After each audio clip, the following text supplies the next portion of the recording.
చేయండి. Recording start okay అన్నారు చెప్పండి sir. Okay masters. Okay, start అయిందన్న, రికార్డ్ స్టార్ట్ అయింది. Okay madam. Okay sir. అందరికీ నేను జై లైవ్ హో కూడా మళ్ళీ పత్రిజీ. ప్రయత్నం చేస్తాను, మీరు చెప్తా ఉండండి. అందరికీ జై హో పత్రిజీ, జై హో పత్రిజీ, జై హో పత్రిజీ. ఈరోజు మనం అద్భుతమైన ఆత్మజ్ఞానం తెలుసుకోబోతున్నాం.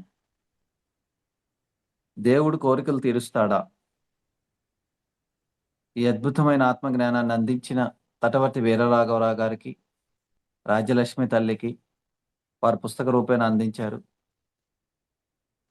మన జగద్గురు పితామహ బ్రహ్మర్షి సుభాష్ పత్రిజీ గారికి, స్వర్ణమాల పత్రి అమ్మ తల్లికి అనంత కోటి ఆత్మ ధన్యవాదములు చెప్పుకుంటూ, ఈ యొక్క జ్ఞానాన్ని నేను అందించడానికి నాకు అవకాశం ఇచ్చిన మీ అందరికీ కోటాను కోట్ల ఆత్మ ధన్యవాదములు. జై హో పత్రిజీ, జై హో పత్రిజీ, జై హో పత్రిజీ.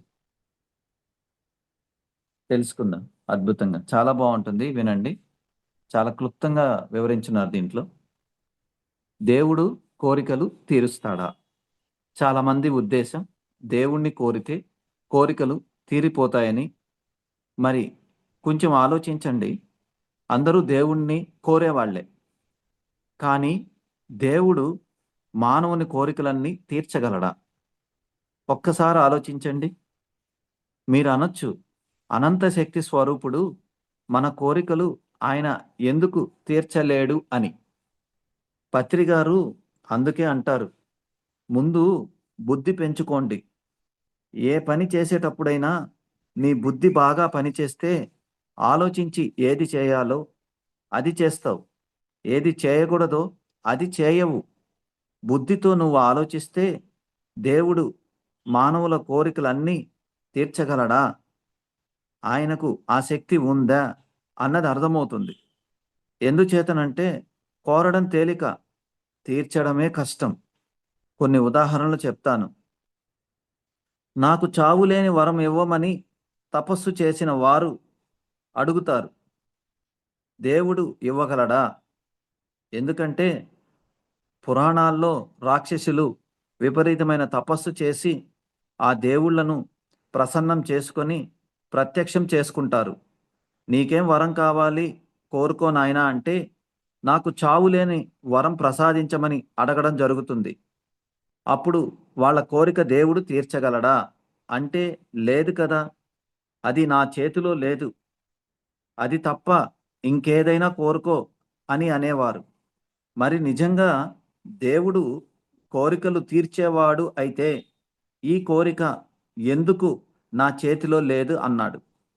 అంటే దీన్ని బట్టి అన్ని కోరికలు దేవుడు తీర్చలేడు అని అర్థమవుతుంది.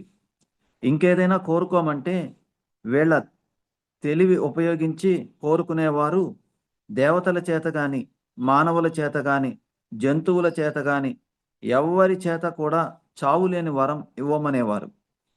దేవుళ్ళు ఇచ్చేవారు వాడిని నరసింహావతారంతో వాడిని సంహరించడం. అలాగే ఇంకొకడు ఎవరి నెత్తి మీద నేను చెయ్యి పెడితే వాడు భస్మం అయిపోవాలి, అలాంటి వరం శివుడిచ్చాడు ఇంకొకడికి. అప్పుడు వాడు నీవు ఇచ్చిన వరం పని చేస్తుందో లేదో ఒకసారి నీ నెత్తి మీదే చేయి పెట్టి చూస్తాను అంటే శివుడు పారిపోయాడు. అప్పుడు విష్ణుమూర్తి మోహిని రూపంలో వచ్చి మొత్తం మీద వాడి చేత నాట్యం చేయించి వాడి చెయ్యి వాడి నెత్తి మీద పెట్టేటట్టు చేసి వాడినే భస్మం చేశాడు. ఇలా ఎంతోమంది రాక్షసులు వాళ్ళ తెలివిని ఉపయోగించి ఎన్ని కోరుకున్నా చివరికి చనిపోవాల్సి వస్తుంది. ఇంకా కొన్ని ఉదాహరణలు. కొంతమంది ముసలితనం రాకూడదు అని కోరుకుంటే ఆ వరం దేవుళ్ళు ఇవ్వగలరా? ఇది కూడా సృష్టి సిద్ధాంతానికి విరుద్ధమే. కారణం, ఏ సృష్టికర్త అయితే సృష్టిని సృష్టి చేశాడో, సృష్టి చేసినప్పుడు కొన్ని నియమాలు పెట్టాడు. ఆ సృష్టికర్త నియమాలని ఏ దేవుళ్ళు ధిక్కరించలేరు, అతిక్రమించలేరు. ఏ దేవుళ్ళైనా సరే సృష్టి నియమాలను అనుసరించి ప్రవర్తించవలసిందే. మన భారతదేశ రాజ్యాంగ ప్రకారం చీఫ్ మినిస్టర్లైనా ప్రైమ్ మినిస్టర్లైనా పని చేయవలసిందే తప్ప రాజ్యాంగాన్ని అతిక్రమించి ఎవరు ఏమీ చేయలేరు. అలాగే ఆ సృష్టికర్త పెట్టినటువంటి ఆయా నియమాలకు విరుద్ధంగా ఏ దేవుడు కూడా ఏమీ చేయలేడు. అందుచేత గుర్తుపెట్టుకోండి, దేవుడు కోరికలన్నీ తీర్చగలడా అంటే తీర్చలేడు అన్నది అర్థమవుతుంది. మరి ఇంకా చూసుకుంటే ఎలక్షన్లు జరుగుతున్నాయనుకోండి, మనం చూస్తున్నాం 3, 4, 5, 6 కూడా ఎలక్షన్లో నిలబడుతున్నారు. అందరూ వారికి నచ్చిన దేవుణ్ణి నన్ను గెలిపించు స్వామి, నేను గెలిచేటట్టు చూడు స్వామి అని ప్రార్థిస్తారు. మరి నిజంగా అందరూ కోరుకుంటారు, అందరూ భక్తితోటే కోరుకుంటారు. మరి అందరినీ ఆ దేవుడు గెలిపించగలడా? లేదు అని ఎవరైనా చెప్తారు. కారణం, ఒక్కడే గెలుస్తాడు, కానీ నిలబడినోళ్ళంతా ఎలా గెలుస్తారు? అందరూ ఎమ్మెల్యేలు అయిపోతారా అంటే ఒక్కడే కదా అయ్యేది. మరి దేవుని అందరూ కోరారుగా, అంటే దేవుడు అందరినీ నెగ్గించలేడన్నది మనకు అర్థమవుతుంది. అలాగే ఆ ఊర్లో నాకు 100 ఎకరాలు కావాలని అందరూ కోరుకుంటారు. అలా 100 ఎకరాలు అందరికీ ఇవ్వగలడా? దేవుడు ఎంత శక్తి స్వరూపుడైనా అసలు ఆ ఊరిలో ఉన్న పొలం 2000 ఎకరాలు, ఆ ఊరి జనాభా 3000. ఒక్కొక్కడికి 100 ఎకరాలు దేవుడు ఎక్కడి నుండి తెస్తాడు? అలాగే నా ఇంట్లో సామాన్లన్నీ బంగారం అయిపోవాలని కోరుకుంటే అయిపోతాయా? అలాగే అందరూ అంబానీలు అయిపోవాలనుకుంటే అందరు అయిపోతారా? ఆలోచించండి. దేవుడు చేయగలడా? ప్రపంచంలో ఉన్న వాళ్ళంతా అంబానీలు ఉంటే పని చేసేవాడెవరు? ఇలా చెప్పుకుంటూ పోతే ఎన్నో ఉదాహరణలు చెప్పుకోవచ్చు. అందుచేత మానవుల కోరికలు తీర్చే శక్తి భగవంతునికి లేదని ఖచ్చితంగా చెప్పొచ్చు. అందుచేత దేవుని కోరితే మన కోరికలన్నీ తీరిపోతాయి అనుకోవడం మూర్ఖత. అందుచేత కోరికలు అదుపు చేసుకోవాలి. కోరికలకు పరిమితి ఉండాలి. ఎలాంటి కోరికలు కోరుకోవాలో తెలుసుకోవాలి. కోరికల్ని అదుపు చేసుకునే మార్గమే పత్రిగారు మనకు చెప్తున్నారు. అదే శ్వాస మీద ధ్యాస ధ్యానం. ఇది అర్థం కావడానికి ఒక కథ చెప్పుకుందాం. పూర్వకాలంలో, అంటే ఈ సృష్టి ఏర్పడక ముందు, ఆ భగవంతుడు ఒక్కో జీవిని సృష్టించుకొచ్చాడు. ముందు వృక్ష జాతిని, తర్వాత క్రిమికీటక జాతిని, తర్వాత పక్షి జాతిని, తర్వాత జంతు జాతిని సృష్టి చేసి ఆఖరిలో మానవ జాతిని సృష్టించాడు. అన్ని జాతులు సృష్టించినా కూడా ఆయనకి సంతృప్తి కలగలేదు. మానవ జాతిని సృష్టించాక ఆయన చాలా సంతృప్తి పడ్డాడు. అబ్బా, ఇప్పటికీ అనుకున్నట్టు సృష్టి చేయగలిగాను. అద్భుతమైన మానవుని నేను సృష్టించగలిగాను. ఏ జీవిలోనూ లేని విశిష్టతలన్నీ మానవునిలో ఉన్నాయి.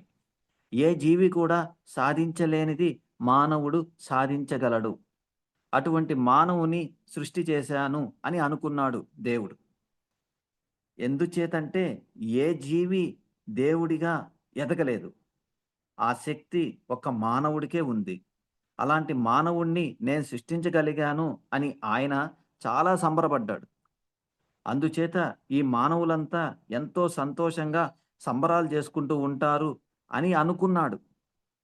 ఆయన ఏమనుకున్నాడంటే, వాళ్ళ యొక్క ఆనందాన్ని తాను ప్రత్యక్షంగా అనుభవించడానికి ఆయన భూమి మీదకి వెళ్ళి వాళ్ళని అడిగి తెలుసుకుందామని అనుకున్నాడు.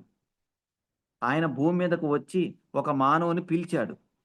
నాయనా, నిన్ను సృష్టించింది నేనే. మరి నా సృష్టి ఎలా ఉంది? సంతృప్తిగా ఉందా అని అడిగాడు. అప్పుడు వాడు ఆశ్చర్యపోయి, ఏమండి, మమ్మల్ని సృష్టించిన మీరు కనిపిస్తే మాకు అంతకన్నా ఏం కావాలి? చాలా సంతోషంగా ఉంది, కానీ ఒక్కటే లోపం ఉందండి. నాకు బట్టతల ఉంది, కొంచెం జుట్టుంటే బాగుంటుంది అన్నాడు. ఓ, అంతే గదా అని చెప్పి వాడికి జుట్టు ప్రసాదించాడు. దేవుడు సరే మళ్ళీ ఇంకొకటి దగ్గరికి. వాడి దగ్గరికి వెళ్తే, ఏమయ్యా అన్నీ బాగున్నాయా అంటే, అన్నీ బాగున్నాయి కానివ్వండి, నేను కొంచెం నల్లగా ఉన్నాను, తెల్లగా ఉంటే బాగుండు అన్నాడు. అంతేనా అని చెప్పి వాడికి కూడా తెల్లని రంగు ఇచ్చి వాడి కోరిక తీర్చి మళ్ళీ ఇంకో చోటుకెళ్ళాడు. ఇంకో చోటుకెళ్తే అక్కడ కూడా వాడు ఏమన్నాడంటే, అన్నీ బాగున్నాయి కానియండి, నేను కొంచెం లావుగా ఉన్నాను, కొంచెం సన్నగా ఉంటే బాగుంటుంది అన్నాడు. ఇదేనా అని చెప్పి వాడి కోరిక తీర్చి వెళ్ళాడు. ఇంకొకడు వేలు వంకరగా అన్నాడు. ఇంకొకడు కాలు వంకర అన్నాడు. అలా ఒకడు అది ఒక ఇది లేదు అన్నారు. ఇంకొకడు నా గొంతు బాగాలేదంటాడు. ఇంకొకడు నా కన్ను సరిగ్గా లేదు అంటాడు. ఇలాగా ఒక్కొక్కళ్ళు ఒక్కొక్క లోపం చెప్తున్నారు. ఈ విషయం మొత్తం ఆ ఊర్లో అందరికీ తెలిసిపోయింది. దేవుడు వచ్చి వారిలో ఉన్న లోపాలన్నీ సరిచేస్తున్నాడని తెలుసుకొని ఆ ఊరిలో ఉన్న జనమంతా తండోపతండోలుగా దేవుడి దగ్గరికి వచ్చారు. వచ్చి నాకు అది లేదు, ఇది లేదు అంటూ కోరడం మొదలుపెట్టారు. దేవుడికి బుర్ర తిరిగిపోయింది. ఏంట్రా బాబు, వీళ్ళు ఎంతో సంతోషిస్తారని అనుకుంటే చివరికి ఏదో ఒక లోపం చెప్తూ ఉన్నారు. నేను సృష్టి చేసిన వీళ్ళు ఎవరికి తృప్తి లేదు. వీళ్ళ కోరికలు తీర్చడం నా వల్ల కాదు అని చెప్పి ఆయన పారిపోయాడు. వాళ్ళ పాటలు వాళ్ళే పాడాలి, వీళ్ళ కోరికలు తీర్చి వీళ్ళని సంతృప్తి పరచాలంటే ఎవరి వల్ల కాదు. వీళ్ళ కోరికలు చూస్తుంటే నాకే ఆశ్చర్యం వేస్తుంది అని పారిపోయాడు. ఆయన పారిపోయి ఓ గుహలో దాక్కున్నాడు. దాక్కుంటే మానవులందరూ వెళ్ళి మొత్తం మీద ఆయన్ను పట్టేశారు. పట్టేస్తే అమ్మ బాబోయ్ అని ఒక కొండ మీదకి వెళ్ళి కూర్చున్నాడు. అక్కడికి వెళ్తే అక్కడ పట్టేసుకున్నారు. ఒక సరస్సులోకి వెళ్ళి దాక్కున్నారు. అక్కడికి వెళ్తే అక్కడ పెట్టేశారు. ఇలా చేస్తే వదలట్లేదు. వీళ్ళు దేవుడు వచ్చాడు, దేవుణ్ణి మనం పట్టుకుంటే మన కోరికలు తీరిపోతాయని ఎక్కడున్నా వీళ్ళు మొత్తం మీద పట్టేసుకుంటున్నారు. అప్పుడు దేవుడు బాగా ఆలోచించాడు. వీళ్ళ బాధ నుంచి తప్పించుకోవాలంటే ఒక తెలివైన ఉపాయం ఆలోచించాలి, లేకపోతే వీళ్ళు నన్ను వదలరు అని ఆయన ఆలోచించాడు. భూమి మీద ఎక్కడున్నా కూడా వీళ్ళు పట్టేస్తారు. వీళ్ళు పట్టకుండా ఉండాలి అంటే వీళ్ళలోనే నేను దాక్కుంటే వీళ్ళు నన్ను ఎలా పట్టుకుంటారు అని మానవుల శరీరంలో దాక్కున్నాడు. పిచ్చోళ్ళు బయట ఎతుకుతున్నారు, కానీ ఎవరు లోపల ఎతకలేదు. ఆయన వారి లోపల దాక్కుని ఒక నిర్ణయం చేసుకున్నాడు. ఎవరైతే కోరికలన్నీ వదిలేసి తన కోసం ప్రయత్నం చేస్తారో వారికి కనిపించాలి అని అనుకున్నాడు. కోరికలతో ఉన్న వాళ్ళెవ్వరికీ కనిపించకూడదు అని చెప్పి అనుకున్నాడు. అలా మానవులు అన్ని చోట్ల అంటే కాశీ, జెరూసలం, మక్కా, తిరుపతి, శ్రీశైలం ఇలా అన్నీ తిరుగుతున్నారు. కానీ ఎక్కడా దేవుడు లేడు, వీళ్ళకి కనిపించట్లేదు. ఎన్ని యుగాల నుంచి వెతుకుతున్నా ఆయన బయట ఎవరికి దొరకలేదు. కారణం ఆయన బయట లేడు, మానవులోనే ఉన్నాడు. అందుచేత దేవుణ్ణి పట్టుకోవాలంటే బయట తిరగడం కాదు, తనలోకి వెళ్ళాలి. అది వీళ్ళకి తెలియదు. తనలో ఉన్నాడు అన్న సంగతి తెలియక అక్కడున్నాడు, ఇక్కడున్నాడు అంటూ అన్నీ తిరుగుతున్నారు. ఆయన ఏ గొడవ లేకుండా నిశ్చితంగా సాక్షిభూతంగా వారిలోనే ఉన్నాడు. కానీ ఎవరైతే మేధస్సుతో, తమ జ్ఞానంతో, తమ బుద్ధితో ఈ విషయం తెలుసుకొని కోరికలు లేకుండా అంతరంలోకి వెళ్ళగలుగుతారో ఆ దేవుడు కనిపిస్తాడు, ప్రత్యక్షమవుతాడు, సాక్షాత్కారం అవుతాడు. కానీ ఇక్కడ ఒక కండిషన్ పెట్టాడు. ఏమిటంటే కోరికలు, సంకల్పాలు లేకుండా వెళ్ళాలి. మరి అలా అంతరంగంలోకి వెళ్ళగలిగే మార్గమే బ్రహ్మర్షి పత్రి గారు మనందరికీ చెప్పడం జరిగింది. అదే శ్వాస మీద ధ్యాస ధ్యానం. ఈ శ్వాస మీద ధ్యాస ధ్యానం ద్వారా మీ లోపలికి వెళ్ళి ఆ దైవాన్ని దర్శించవచ్చు.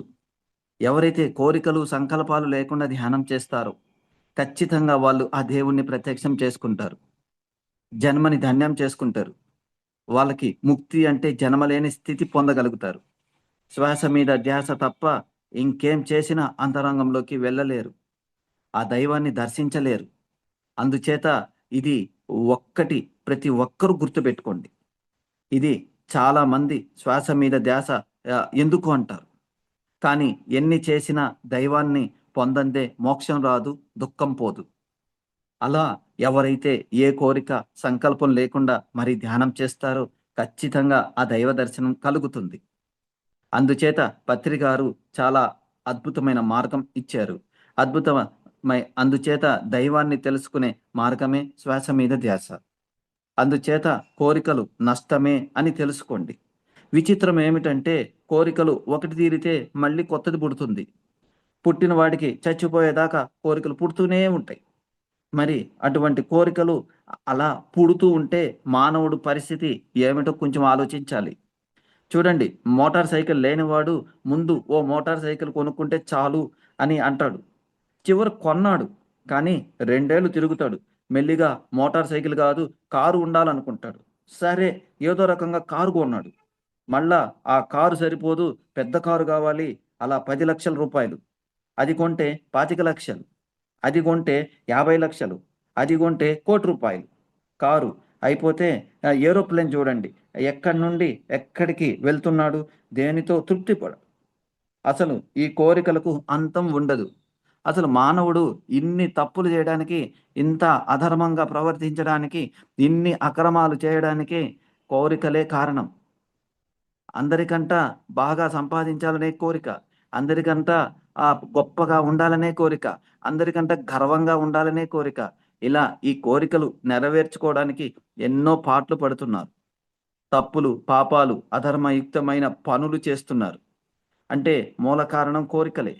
కానీ సృష్టి సిద్ధాంతం ఏమిటంటే ఏమిటంటే తప్పులు చేస్తే, పాపాలు చేస్తే, అధర్మంగా వ్యవహరిస్తే దాని ఫలితం తప్పకుండా అనుభవించి తీరాలి.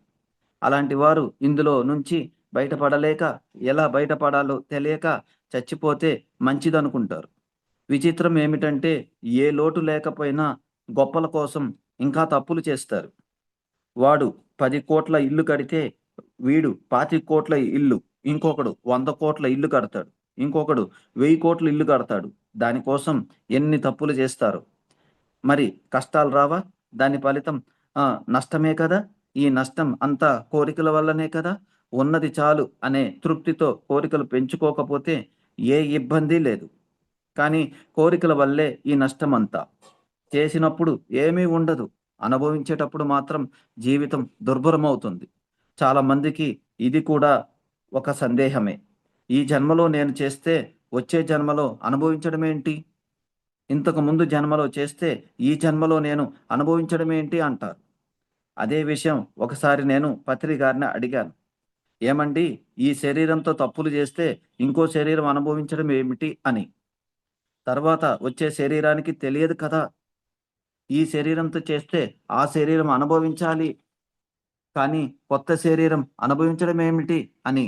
అప్పుడు పత్రి గారు, ఏమయ్యా, ఒకడు నీ దగ్గర 10,000 అప్పు తీసుకున్నాడు. అప్పు ఇచ్చావు నువ్వు అప్పు ఇచ్చినప్పుడు వాడు షర్టు ప్యాంటుతో ఉన్నాడు. 6 మాసాలు పోయాక నువ్వు వాడిని అడుగుదామని వెళ్ళావు. అప్పుడు వాడు లుంగీ బనీన్తో ఉన్నాడు. నువ్వు బాకీ ఇమ్మని అడిగావు. వాడు ఏమన్నాడంటే, నేను షర్టు ప్యాంట్లో ఉండగా నువ్వు ఇచ్చావు, ఇప్పుడు నేను లుంగీ బనీన్లో ఉన్నాను, నేను ఇవ్వాల్సిన అవసరం లేదు అని అంటే నువ్వు ఊరుకుంటావా? ఊరుకో కదా. ఏమిట్రా నువ్వు షర్టు ప్యాంట్లో ఉన్నా నువ్వే, లుంగీ బనీన్లో ఉన్నా నువ్వే, నా బాకీ ఎగ్గొడతావా అంటావు కదా. షర్టు మార్చేస్తే బాకీ ఎగ్గొట్టేస్తావా అంటాడు. అలాగే నువ్వు ఆత్మ, నీ దేహాన్ని మార్చావంతే. శరీరం లాంటి బట్ట మార్చావు అంతే. అందులోనైనా నువ్వే, ఇదైనా నువ్వే. అందుచేత అనుభవించాలి అన్నారు. మరి భగవద్గీతలో ఉంది కదా, వాసాంసి జీర్ణాని యథా విహాయ సనాని గృహణతి నరూపహారాన్ని తదా శరీరాన్ని విహాయ జీర్ణాని అన్యాని సంయాతి నవాని దేహి. తాత్పర్యం, మానవుడు చిరిగిపోయిన పాత బట్టలు వదిలి కొత్త బట్టలు ఎలా ధరిస్తాడు, అలాగే ఆత్మ ముసలిదై పోయిన పాత శరీరాన్ని వదిలి కొత్త శరీరాన్ని ధరిస్తుంది. అందుచేత అందులో ఉన్నది వాడే, ఇందులో ఉన్నది వాడే, చేసింది వాడే కాబట్టి ఖచ్చితంగా అనుభవించాలి. కుదరదంటే లాభం లేదు. అందుచేత కోరికల గురించి తప్పులు చేయడం, పాపాలు చేయడం, భవిష్యత్తులో జీవితాన్ని నష్టపెట్టుకోవడమే. అందుచేత మొదటి నుంచి నేను చెప్తున్నాను, కోరికలకు బానిస అవ్వకండి, కోరికల్ని అదుపు చేసుకోండి, కోరికల గురించి తప్పులు పాపాలు చేయొద్దు, అధర్మంగా వ్యవహరించవద్దు, సృష్టి విరుద్ధంగా ప్రవర్తించొద్దు. కారణం దాని ఫలితం దుర్భరంగా ఉంటుంది. వాడికంటే గొప్పగా ఉండాలి, వాడిని మించిపోవాలి అని కోరికల కోసం పాపాలు చేస్తే నష్టపోయేది మీరే. చాలామంది చేసే తప్పులన్నీ గొప్పల కోసమే. గొప్పగా ఉండాలనే కోరిక, గొప్పగా అనిపించుకోవాలనే కోరిక. అందుచేత ఇటువంటి కోరికలన్నీ నష్టాన్నే కలిగజేస్తాయి, కానీ లాభాన్ని కలిగించవు. అందుచేత కోరికలు అదుపు చేసుకోండి. కోరికలు అదుపు చేసుకునే మార్గమే పత్రిగారు మనకిచ్చినటువంటి శ్వాస మీద ధ్యాస ధ్యానం. శ్వాస మీద ధ్యాస ఎంత ధ్యాస పెడితే నెమ్మది నెమ్మదిగా కోరికలకు కారణమైనటువంటి మనస్సు మీ అదుపులోకి వస్తుంది. మనస్సు అదుపులోకి వస్తే కోరికలు మీ అదుపులోకి ఉంటాయి. అప్పుడు అన్నింటికి పరిమితం అవుతారు, ధర్మంగా జీవిస్తారు, అన్యాయాలు అక్రమాలు చేయరు. అప్పుడు ఏ నష్టం జరగదు. లేకపోతే కోరికల వల్ల అంతా నష్టమే. ఇది బాగా గ్రహించాలి అని అద్భుతంగా కటవర్తి వీర రాఘవరావు గారు అద్భుతమైన ఆత్మజ్ఞానాన్ని మనకి అందించారు. వారికి అనంత కోటి ఆత్మ ధన్యవాదములు చెప్పుకుందాం. Thank you, thank you my dear universe. జై హో పత్రిజీ, జై హో పత్రిజీ, జై హో పత్రిజీ అక్క. ధన్యవాదాలు అక్క. జైహో పత్రిజన అద్భుతంగా ఉంది. మాస్ గా క్లాస్ గా అద్భుతంగా చెప్పాడు. పంచులు చెప్పాడు, లింగిలు చెప్పాడు, అన్ని చెప్పాడు. చాలా నాకు బాగుంది. నవ్వు వస్తా ఉంది. ఒక పక్క ఆ దేవుడు ఎక్కడ దానుకున్నా కూడా వీళ్ళు వెళ్ళిపోతా ఉన్నారు. నవ్వు ఆపుకోలేకపోతున్నాను నేను. ఆ, ఇది కాదన్నా, ఆ, ఇప్పుడు తటపర్తి రాఘవరావు సార్ చెప్పినట్లుగానే మన సదానంద గురూజీ కూడా చెప్పాడు. ఆ, మేము గురుమండలి అంతా ఈ ప్రపంచంలో ఉన్నటువంటి మానవుల ఆకృత్యాలను అరికట్టడానికి భూమి మీదకి వస్తే ఆ. మమ్మల్నే మైమరిపించేసి మాకే లంచాలు ఇచ్చన్నారని, అట్లా మానవులు ఎంతకైనా వెళ్తారనేది బాగుంది. అదే, అదే. ఓకే అన్న, ఓకే అన్న, థ్యాంక్ యూ అన్న. థ్యాంక్ యూ అక్క. Thank you sir. అద్భుతంగా ఉన్నాయి కథల రూపేణ. ఓకే. Thank you sir. జై హో పత్రిజీ, జై హో పత్రిజీ. హో పత్రిజీ, జై హో పత్రిజీ. నెక్స్ట్ నెక్స్ట్ క్లాస్ లో మనం చెప్పుకోయేది ఆ, ఏ జన్మలోనూ కోరికలు తీరవు. ఓకే, దాని గురించి నెక్స్ట్ క్లాస్ లో చెప్పుకుందాం. ఏ జన్మలోనూ కోరికలు తీరవు. అది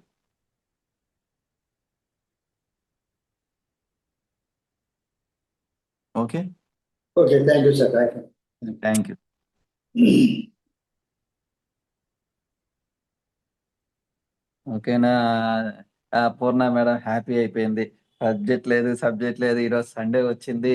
నాకు సబ్జెక్ట్ అది పెద్ద తిండి, అది లేకపోతే ఎలాగా ఏదో పోయినట్టు ఉంటుంది అని అక్కని వెంటనే ఫోన్ చేసి అడిగినట్టుంది. అక్క వెంటనే ఓకే చేసింది. మెసేజ్ పెట్టింది సార్. మెసేజ్ అదే పెట్టారు. మెసేజ్ పెట్టారు. ఓకే మేడం, రికార్డింగ్ అయిపోయింది madam.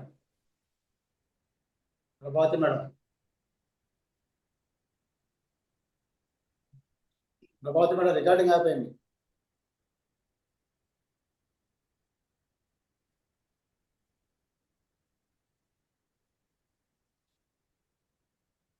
Prabhavati madam. Okay my dear friends.